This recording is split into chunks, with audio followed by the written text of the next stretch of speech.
Урматтуу кыргыз элим, бизге жардам керек болуп атат.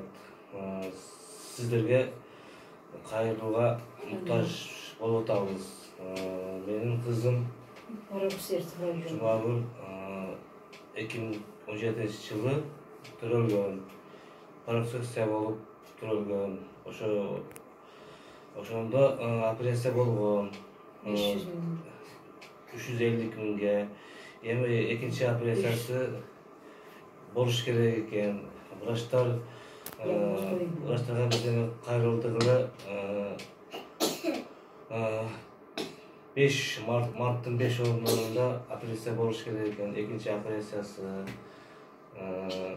Ошого жардам берип коюңуздар. Эми врачтардын эмесине караганда акчасы бизге өтө көп акча болуп атат. Ошого жардам сурайбыз.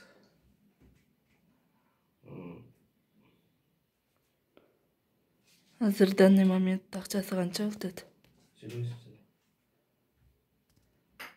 Акчасы канча болот данный момент? Врачтардан сураган акчасы канча болот сиздерден?